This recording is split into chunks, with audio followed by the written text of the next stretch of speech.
रामकृष्ण हरी. एका नवीन घटनेच्या व्हिडिओमध्ये आपलं स्वागत आहे. धुक्याने झाकलेल्या मेरठ शहराला सकाळी जाग आली. नोव्हेंबर 2024चे ते दिवस होते. त्या दिवशी ग्वालटोपली पोलीस ठाण्याचे निरीक्षक आदित्य कुमार आपल्या टेबलासमोर बसले होते. त्यांच्यासमोर बँक स्टेटमेंटचा गठ्ठा पडला होता. कित्येक दिवस ते या संख्यांच्या, तारखांच्या आणि व्यवहारांच्या जंगलात भटकत होते आणि प्रत्येक व्यवहारातून एकच नाव समोर येत होतं, ते म्हणजे प्रेमपाल सिंह पुष्कर. आदित्यच्या मनात धक्का बसावा तशी शंका पुन्हा पुन्हा राहत होती. प्रेमपाल म्हणजे नक्की कोण? आणि आपल्या खात्यातून गेली काही महिने पत्नी दिव्याशी मोठमोठ्या रकमांचे व्यवहार का करत होती? काहीतरी गंभीर आहे हे त्यांना जाणवत होतं. तो शोध घेऊन लागला तेव्हा त्यांना धक्क्यामागून धक्के बसत होते. तो पत्नी म्हणून घरात घेऊन आला होता. तिने याआधी एक पोलीस अधिकारी, 2 बँक मॅनेजर यांच्याबरोबर लग्न केले होते आणि त्या तिघांविरोधात बलात्काराचे गुन्हे दाखल केले होते आणि नंतर तडजोडीने मिटवले होते. आदित्य कुमारशी झालेला तिचा हा 4था विवाह होता. काय करत होती नेमकी ती, हे आपण या घटनेच्या माध्यमातून पाहणार आहोत. त्यापूर्वी तुम्ही चॅनलवर नवीन असाल आणि चॅनलला सबस्क्राईब केलेले नसेल तर सबस्क्राईब करायला विसरू नका. पोलीस निरीक्षक आदित्य कुमार यांची 2024मध्ये दिव्यांशी हिच्याशी ओळख झाली. रूपवती असणाऱ्या दिव्यांशीला पाहताच तो पागळला. तिनेही त्याला तातडीचा प्रतिसाद दिला आणि दोघांची ओळख मैत्रीत बदलली. पाहता पाहता तो तिच्या मोहातच पडला. तिचे हे देखणे रूप, तिचा लाडीव स्वभाव, कामुक अदाने तो घायल झाला होता. तिने त्याच्या प्रेमाला प्रतिसाद दिला आणि त्याने तातडीने म्हणजे फेब्रुवारी 2024मध्ये तिच्याशी लग्नही केले. सुरुवातीचे काही आठवडे अगदी स्वप्नवत होते.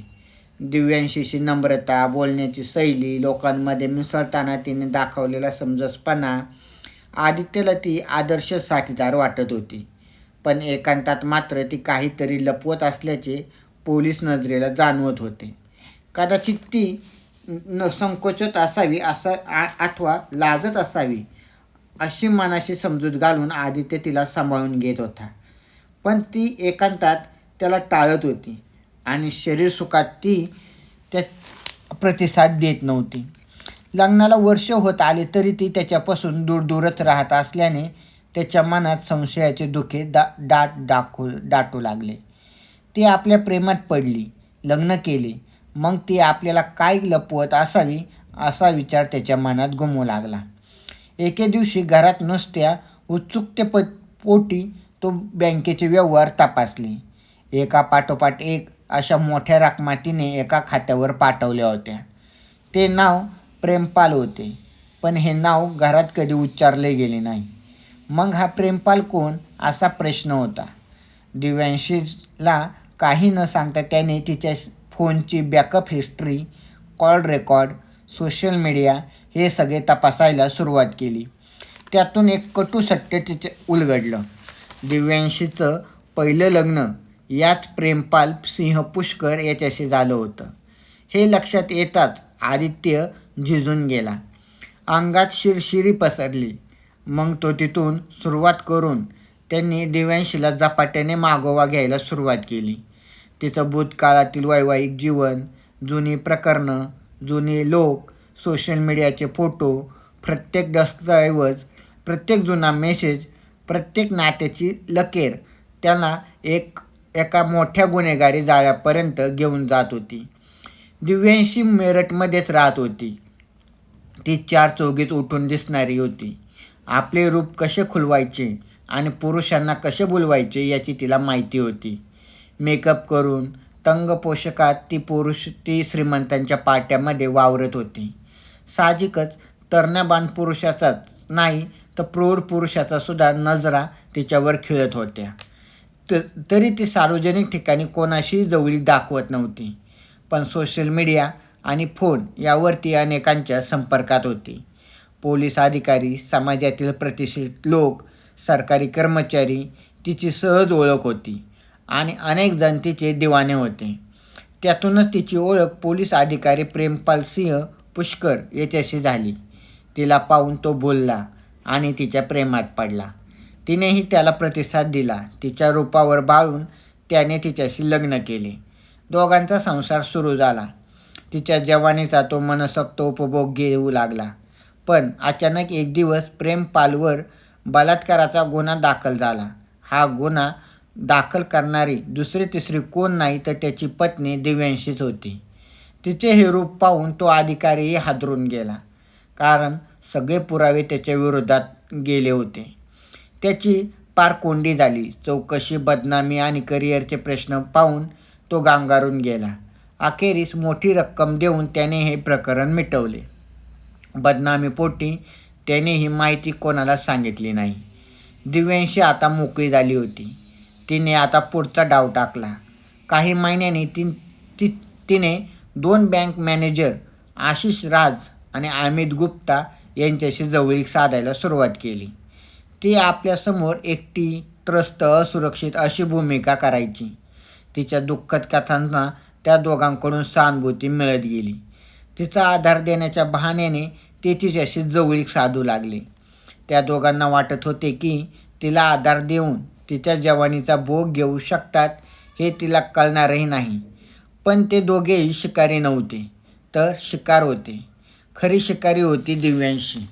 तिने त्या दोघांना वेगवेगळ्या ठिकाणी संपर्क करून प्रेमाच्या जाळ्यात अडकवले. नंतर त्या दोघांशी तिने शरीरसंबंधही ठेवले. काही दिवस ते दोघे तिच्या शरीराचे मनसोक्त मर्दन करत राहिले आणि एक दिवस त्या दोघांवर काही दिवसांच्या अंतराने बलात्काराचे गुन्हे दाखल झाले. समाज, नोकरी आणि कुटुंबाची बदनामी याची भीती इतकी मोठी होती की त्या दोघांनीही लाखो रुपये देऊन ही प्रकरणे मिटवली. दिव्यांशीला हे तंत्र जणू चोख जमू लागलं होतं. प्रत्येक नातं तिच्यासाठी नवीन कमाईचं साधन बनलं होतं. आदित्य कुमारशी झालेलं 4थं लग्न तिच्या गुन्हेगारी चक्रातील आणखी एक टप्पा होता. त्याची परिस्थिती तिच्या विरोधात फिरणार होती हे तिच्या लक्षात आलं नव्हतं, कारण आदित्यने तिच्या सर्व हालचालींचे पुरावे गोळा केले होते. आदित्यने जेव्हा तिचे पुरावे पोलीस आयुक्तांकडे जाण्याचा एक निर्णय घेतला, त्या दिवशी दिव्यांशी आयुक्त कार्यालयात जाऊन आदित्यविरुद्ध तक्रार करून बसली होती. तिचा हेतू स्पष्ट होता. पहिल्यांदा तक्रार करून स्वतःला पीडित दाखवायचं. पण त्यावेळी तिचा डाव तितक्या सहजतेने पेटला नाही, कारण आदित्य आधी सगळे पुरावे घेऊन वरिष्ठ अधिकाऱ्यांशी बोलले होते. पोलीस आयुक्तांशी तत्काळ SIT तयार केली. तपासाला सुरुवात केली. पहिल्यांदा तिची 3 बँक खाती तपासली गेली आणि तिथे जे दिसलं ते चक्रावून टाकणार होतं. काही वर्षात कोट्यावधींची उलाढाल. प्रत्येक पैसे कधी येतात, कुठे जातात, कोण पाठवतो, कोण घेतो, हे सगळं एका गुंतागुंतीचं जाळं होतं. तपास जसा जसा पुढे जात होता तसतसे आणखी धक्के बसत होते. काही पोलीस कर्मचारी, 2 वकील आणि एक महिला साथीदार या टोळीचा भाग असल्याचं स्पष्ट झालं. हे सर्व मिळून सुशिक्षित, प्रतिष्ठित आणि करिअरमध्ये स्थिर असलेल्या पुरुषांना लक्ष्य करतात, कारण ते लोक भीतीपोटी शांतपणे समेट करतात आणि पैसे देतात. दिव्यांशी तपासादरम्यान अधिकाधिक आक्रमक झाली. तिने अनेकदा आदित्यच्या घरात तिच्या ओळखीच्या काही पोलीस कर्मचाऱ्यांसह कब्जा करण्याचा प्रयत्न केला. एकदा तर घरात जबरदस्ती शिरण्याचा प्रयत्नही झाला आणि हा संपूर्ण प्रकार CCTVमध्ये कैद झाला होता. हा व्हिडिओ तपासासाठी निर्णायक झाला. तपास अधिक तीव्र झाल्यानंतर दिव्याशी अचानक गायब झाली. फोन बंद, लोकेशन ऑफ, ती पूर्णतः गायब. 1 महिना SIT तिचा मागोवा घेत होती. तिच्या जुन्या लोकेशनपासून ते हॉटेल, फ्लॅट, मित्रांच्या घरापर्यंत सगळीकडे शोध घेतला आणि शेवटी सोमवारी सकाळी ती एका अपार्टमेंटमध्ये सापडली. तिथून तिला अटक करण्यात आली. अटकेनंतर तिच्या गुन्ह्याचे आणखी नवे चेहरे उघड केले. खोटे विवाह, भावनिक शोषण, खोटे बलात्काराचे गुन्हे, खंडणी, बनावट पद्धतीने फसवणूक या सर्वांमागे ठरलेलं एक व्यवस्थित गुन्हेगारी मॉडेल असल्याचं स्पष्ट झालं. अटकेनंतर आदित्य पत्रकारांशी बोलताना म्हणाले, हिनं माझं आयुष्य उद्ध्वस्त केलं. माझी प्रतिष्ठा, माझे पैसे, माझा विश्वास सगळं नष्ट केलं. मात्र पुरावे गोळा करत राहिलो आणि आज सत्य समोर आलं आहे. ही एकटी नाही, ही संपूर्ण टोळी आहे. लोकांना लग्नाचा आमिष दाखवून फसवून लाखो रुपये वसूल करणारी. SITच्या हाती लागलेल्या डिजिटल पुराव्यानुसार तपास अजून अपूर्ण आहे. आणखी अनेक बळी असल्याची शक्यता व्यक्त केली जात आहे. दिव्यांशीचे phone, hard disk, bank history सगळं तपासलं जात आहे.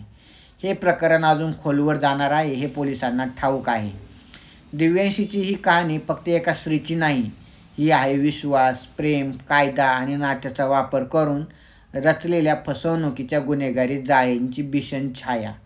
या छायेत अजून किती आयुष्य उद्ध्वस्त झाली आहेत, किती कुटुंब खचली आहेत हे येणाऱ्या दिवसात कदाचित समोर येईल. पण इतकं नक्की, दिव्यांशीची कथा आता केवळ एका लुटेरी दुल्हनची उरलेली नाही. ती संपूर्ण गुन्हेगारी प्रणालीचा भयंकर चेहरा बनून उभी राहिली आहे.